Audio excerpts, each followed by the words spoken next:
Hello viewers, Super GT here. Have you ever wondered what it'd be like to put 16 angry idiots in drift cars around a tight twisty circuit on Gran Turismo Sport Online? Well, no doubt you have, and look no further because you're about to find out what actually happens.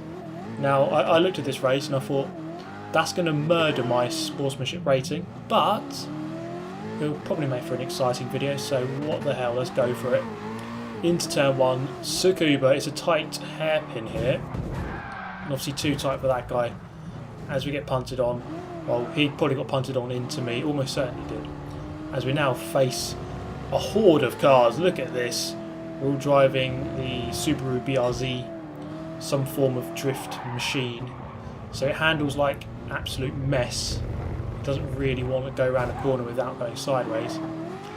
As we somehow get through that hairpin, bit of contact on that guy, and that's well worth a 10-second penalty, of course. So this is what I meant. It is going to murder my sportsmanship rating if, well, I say if, but we are here now and it's going to happen. There is no doubt going to be plenty of contact. The car's hard to control. It's a tight circuit and there's 16 of us. And when you drive like that, it really doesn't help. 20 seconds worth of penalties. Now, I made a video last week, you know, are penalties ruining the game? But, you know, in this instant here, that was all on me. I got 10 seconds for tapping some guy on lap 1, and then I got 10 seconds also for absolutely murdering someone. So the balance isn't quite there at the moment. And the penalty was counting up there, so we're going to have to slow down to serve the whole thing. Got another penalty added there for some reason. As we wait about 5 years for this to go down. We're now dead last. Look at that. Remember where you were when Super GT was dead last. Although this isn't actually unexpected, to be honest. It could quite easily happen on a race like this, given how close everyone is. It's just bound to be full of contact. Ideally we need a rolling start. I think this race needs a rolling start with the pack spread out before you go into turn 1. So this is what I was trying to do on the previous lap. You kind of really trail brake into that corner, carry a lot of speed in and go deep, and obviously if the guy ahead of you doesn't do it, then you're just going to murder them, and that's what happened. And we're just going to move on anyway, as get a massive kick of oversteer, get a penalty actually for that. And we just about serve it because we're so slow. But then we're going to do our best to try and catch up now. This is lap number 6 now, still last, 14th now. Someone else has decided to leave, and I do not blame them. I really do not blame them at all. And you can see on the bottom right, I have opted for no traction control, which could make things a little bit tricky. Well, it will make things tricky, but I do like to challenge myself. Probably isn't the best way to do it because it's just asking for contact when I slide out of the corners.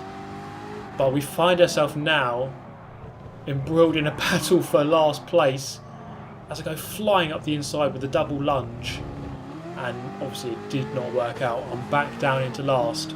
We have got 2 laps remaining to try to save our Gran Turismo career as we go way deep into the final turn and then come back for that late apex.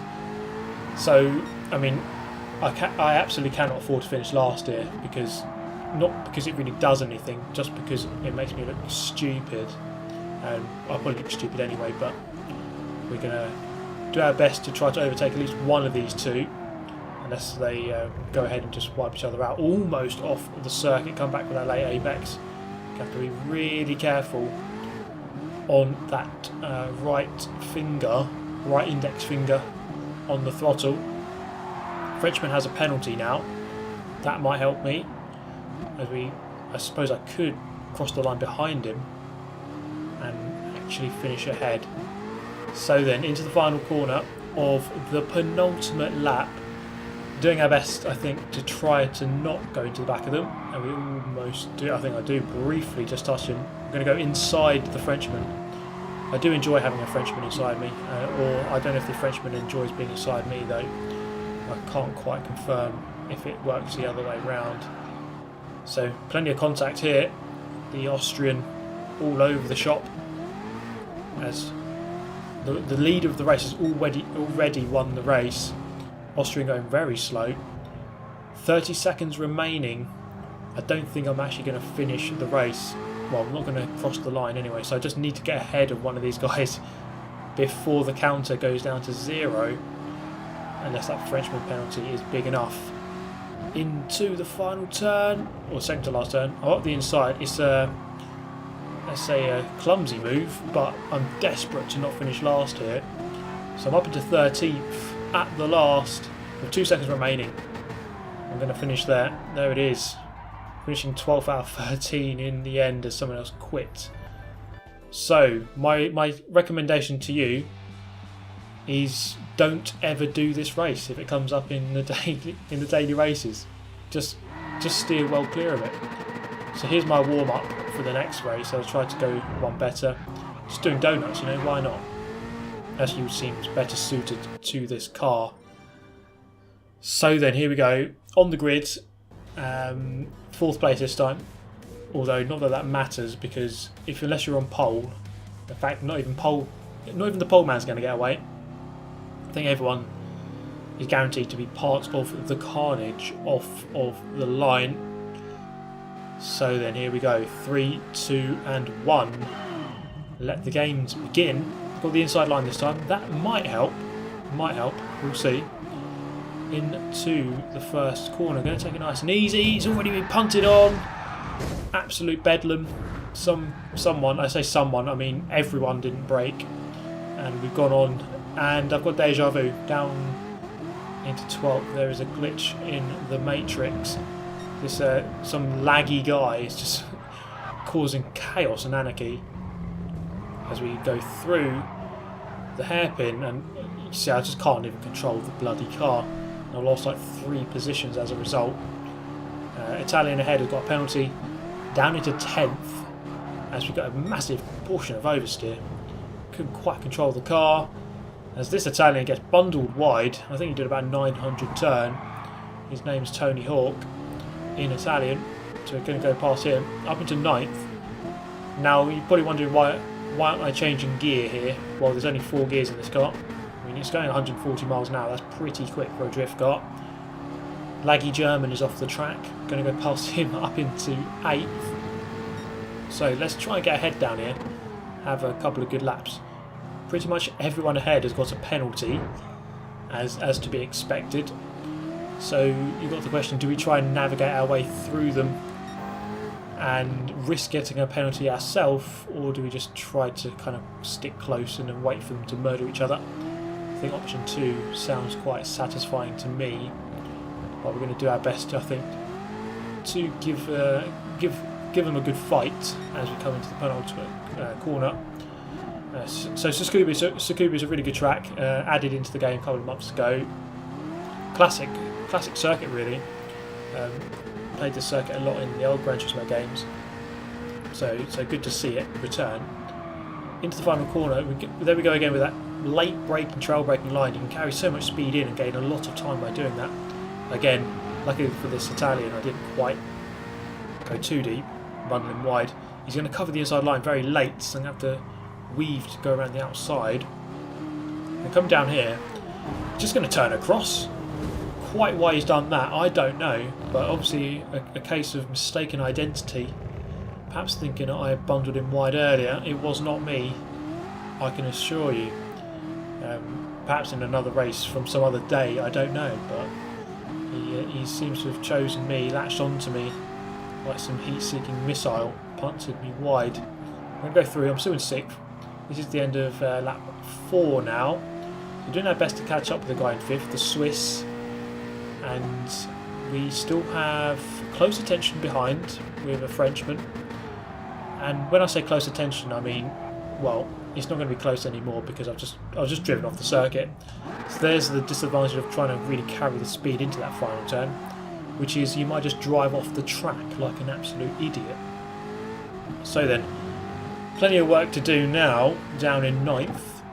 Real topsy-turvy race, and as I said, it's probably just not. It's just not a race worth doing because it's just an absolute mess from start to end. I suppose it's entertaining for you to watch, just me failing so badly, because the car's hard to control. It's a tight, twisty circuit. There's 16 people, or there was at the start, so it gets cosy, let's put it that way, and it's not easy to control this car, and it's just a guaranteed way to lose sportsmanship rating. In fact, they need to add sportsmanship ratings going down from E down to Z, because that's how much contact, how many penalties they're going to be getting by the end. So taking the final corner a little bit better this time around. Just being really careful on the throttle. Just waiting on about 50% application until you're in a straight line, then go 100% when you're really sure that the car is no longer going to slide out. So this car is definitely one of those ones where less is more. You drive it too hard, you attack too much, it's not going to like it. It's going to try to bite on you. It's going to try and go round. Whereas if you kind of soothe the car around the corners, be gentle with it, then you will be rewarded. Into the penultimate turn.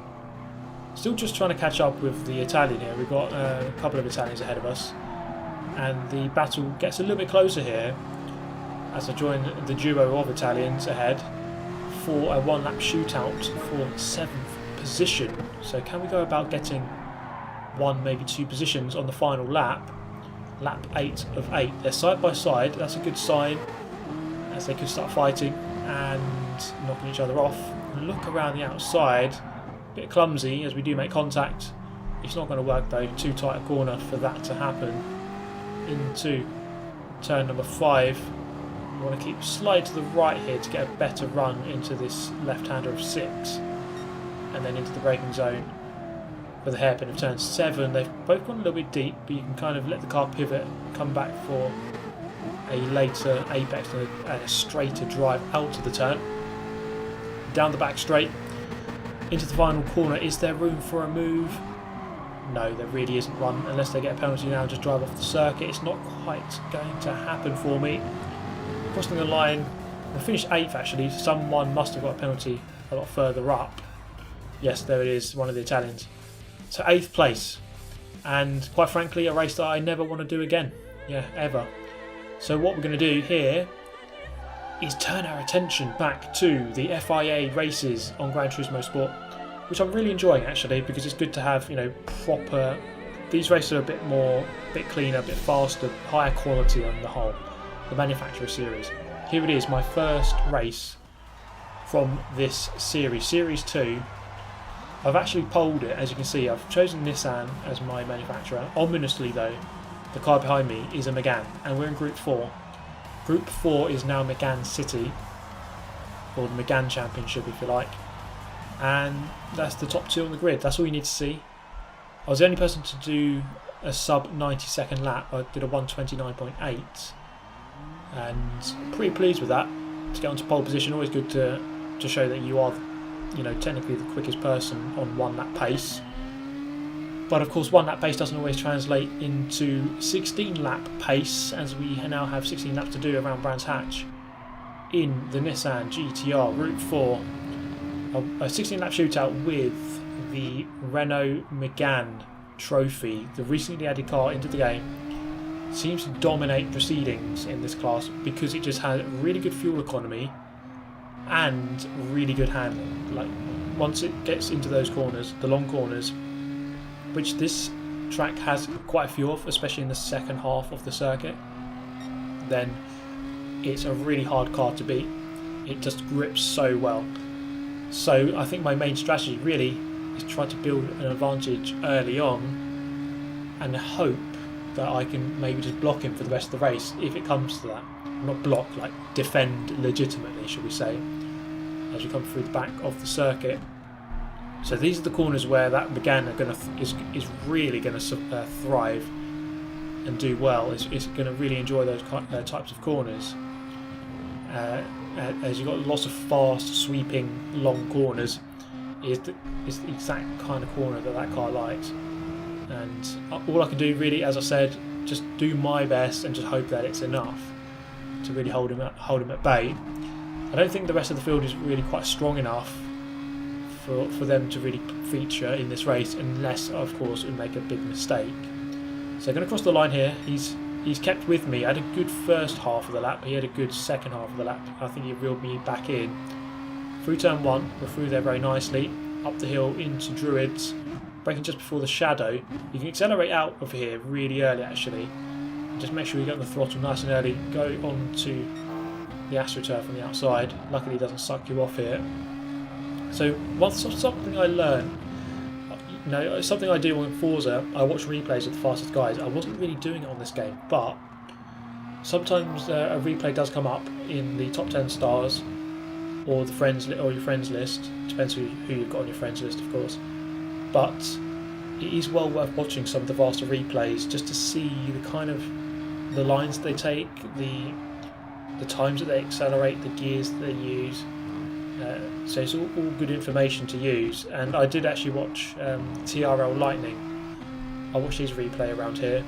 He's also chosen Nissan, so it's a good reference. We've got the same car, so you can kind of see exactly where he's accelerating. And it's through that Druid's Bend, the hairpin at the top of the hill, the second corner on the track, that I was improving.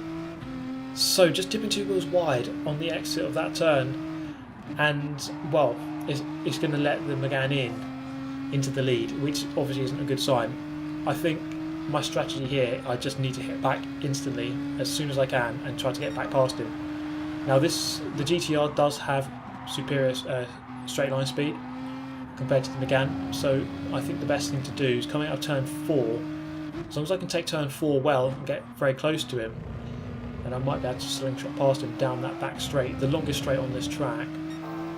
So I need to have a good couple of corners here to keep with him. The problem is that Megane is so good in the corners, so it's really hard to match him. This is the corner where I need to be behind him, going onto the back straight. And you see the Megane, he didn't really take an amazing line, but it's just good enough, and the car is just so solid.